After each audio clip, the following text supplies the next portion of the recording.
Mike is not embellishing when he says that that's his favorite part of doing these events and taking part in them. It's a really fascinating thing to be in the wake of a Mike Negin. The reason I work for ReadPop is because of Mike, full disclosure. But this is a podcast about doing things really well. And Mike, I don't know anyone who does people better than you. And I want to dive into that. Two very important aspects of doing people, for lack of a better term. That's what she said. The two parts of this also just so happen to be the title of a book that every single salesperson has to read at some point in their career. It's called Winning Friends and Influencing People. It's a book by Dale Carnegie that was written like in the 50s. But it is, I have never met anyone in my entire career, in my entire life, that's better at both of those things than you. And I think it lends to a really interesting discussion, especially when we're not talking about somebody who is a quote unquote salesperson. Right. And I've never read that book, by the way. Yeah. Well, boy, oh boy, are you an intuitive chap. I'm going to start on the winning friend side because it's, I think you could give a master class on both of these topics, but one kind of begets the other. Just to kind of set a benchmark for the people listening to the show, how many artists and writers do you have conversations with over the course of, let's say, a year, whether it's email, phone, in person? Oh, it's got to be thousands. It's literally got to be thousands.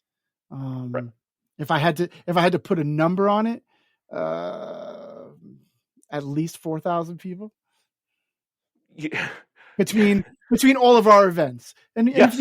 if you're saying conversations, not only that includes email, phone, in person, all of that, it's probably could be about 4,000 people. How many of those people know your name? All of them. Yeah. And I don't mean, and I want to be clear, I don't mean know that the guy who runs ReadPop's Artist Alley is named Mike or Mike Negin. I mean, if they see you at a show, they go, "Oh, hey, Mike!" Yep. Right? Every single one of them. Most of them, yes. Most of them. I can almost to a person. I can attest that almost all of them adore you. And there's this is always very tricky when we get to this point in the podcast on every episode, really, because it's hard to maneuver around the idea that something can be both strategic and genuine at the same time. Right. And so I'm here to let you know that it is and it can be. Mike has a way about him that is incredibly endearing, and I'm not. This isn't the fluff Mike Negin hour. It's just simply to kind of. My headphones are not fitting on my head anymore. It's gross. That sounds about right. No, it's about kind of setting a baseline so you folks understand that this is what Mike is good at, and there's a reason for it. And a lot of that reason was established in the first 20 minutes of the show when we were talking about why superheroes and Superman specifically had such an impact on Mike. But Mike hugs everyone, right? In COVID-19 America, it's a little bit more difficult, but Mike hugs everyone. Mike smiles at everyone. Mike uses language that endears himself to everyone. I don't know that I've ever seen you. I mean, if it was the right thing to do to call, a female creator brother, I believe you would. I would. Everybody is brother, and you know what? It's genuine. You're not a sales guy. You're adamant about that, with me Not at when I all. talk to you about it. But I have nothing to sell. Nothing at all. even if it's unconscious, um, have you ever stopped to think about why people like you so much? Um, I don't know if I've ever really thought about it like in a way like what's my strategy here to make people like me, because it's definitely not, it's not that calculated, it's not that a conscious decision, like these are, I need to do these 3 4 5 things to make people like me and build that relationship and endear myself to them. It's not that. I have kind of thought about it in a way like, I'm not gonna lie. Sometimes it could be a little overwhelming, to some respects. Like if I, I'm not a social media person by any stretch of the imagination. You know this, Gabe.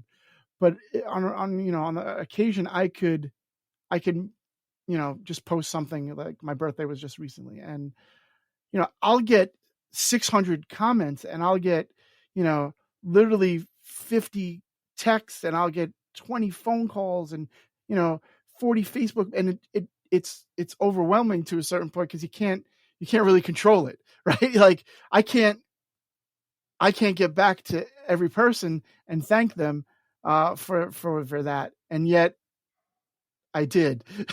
So that's part of that's like, because And responsible there it is. to I feel responsible to these people, to in a certain respect. Um, the key to me about any relationship, and I don't care if it's a professional relationship or a personal relationship, there's a couple of keys. And again, this kind of harkens back a little bit to the comics and definitely Superman. Respect. Respect is the most important thing. Every person deserves respect until they have proven that they do not. Right? And even then, you try the best to be the most respectful person that you can be. Truth. Truth is very important to me. I will I don't I don't usually lie. Like it's not really something that I tend to do or like to do. Um, People need to know the truth for good or for bad.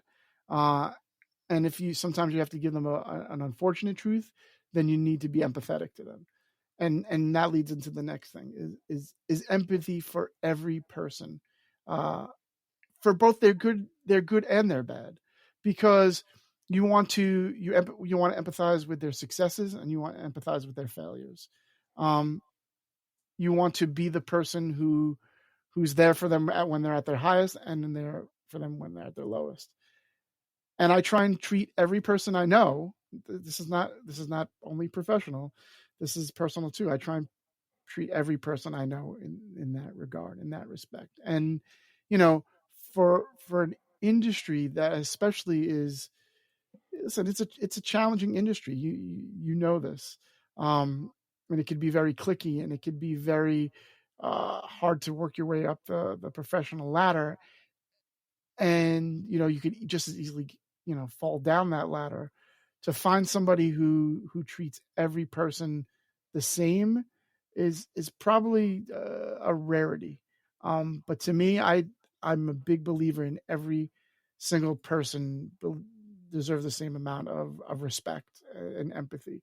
So, it, people sometimes ask me like, well, you spend 20 minutes talking to Chris Claremont, and then you spend 20 minutes talking to the person next to him who's never written a comic book in his life. And I'm like, that's right. Like that. I don't, what's odd to me is I don't understand why that doesn't make sense to a person. It's like, if somebody wants to have a conversation with me, and I want to have a conversation with them, respect, empathy, that's how you build relationships with people, in general. Um, and everybody deserves that, again, until the rare occasion where they do not, and it happens every once in a while. But for the most part, you do your best to be consistent, and I do it because I want to make people happy. It's almost like the same idea for the fans, right? I want to to give them that memory that they take away for a lifetime. I also want every creator that I have an experience with, that I touch in some way, I want them to have a great experience. I want them to walk away and be like, this was a great show. I'm not going to forget this. I'm not going to, Mike helped me be successful. Mike helped me do something that I never got to do before. Like sometimes somebody will ask me for a favor, and I'll jump through hoops if I can to get it done for them, because they deserve that experience too. They deserve that memory too. Everybody does. So it's all, and I love doing it. Like I love seeing people happy. I love making them happy. And that's why I do what I do, I guess. It's something that I talk about a lot, and we've had long discussions about. Mike, like I mentioned earlier, hired me to work C2E2 when I first started with Reed Pop and sell the show floor there, and from the earliest point, I made clear that the most important piece of being a good salesman is being a genuine human being, because people see through bullshit. They just do. People, it doesn't matter who you are. If you're kind of a dick in real life and you're trying to put on a face, people see through it. If you're, the exact opposite is true as well. If you're a nice guy and if you're being somebody who you're not, people have a really strong bullshit detector, and the most successful salespeople, and I would argue the most successful people, are the people who are genuine, and Mike's got that in spades. The thing that I want to pivot here to and kind of hit one more time before we move on is the idea of both being okay. And if you're a genuine human being and you are kind to people, and that results somehow in you generating revenue for the company that you're representing, it's not a bad thing, and it doesn't make it less genuine. It's I don't think we talk about that sort of thing enough, and it's something that I kind of wanted to hit home here because I think it's a great example. The guy that you mentioned that's sitting right next to Chris Claremont probably doesn't realize that Chris Claremont didn't have to pay for that seat, right? Right. Where he had to pay for that seat. But he paid for that seat for a very important reason, and you're not being nice to him because he paid for that seat. Not at all. It's a very, the separation is important. Yeah. You might find it interesting that one of the hardest things I have to deal with at a convention, for me personally, is that as hard as I try, and you've seen me at shows, I try very hard. It's impossible to see or touch every single person, especially when you're dealing with a show like a New York Comic Con where there's 500 tables and probably close to 700 creators. Like, you can't have a moment with every single person. But I do my best to try and do that, even if it's just a wave, and a point, and whatever it is, to let those people know that, hey, I haven't forgotten you. You're important to me. One of the things I do every morning is I walk up and down every aisle at top speed. I'm not going to lie, at top speed, but it's like I tell everybody good morning, good morning, good morning. Thank you for being here. At the end of the night, I'm like, we're almost there. Home stretch, every single aisle. Some people get to see me in only a blur, and then I don't get to have an actual personal moment with them at, say, New York. But then I hope to catch them at C2E2 or Emerald or wherever it is. It's important to give those people those relationships, like, and to have them feel like they're important, because they are. At the core of every person is they just want to feel, liked, they want to feel loved, they want to feel important, right? And you want to give that to them. For me, I love giving that to them. It makes me feel good about myself. It's so easy to knock somebody down. I tell my kids this all the time. It is actually easier to not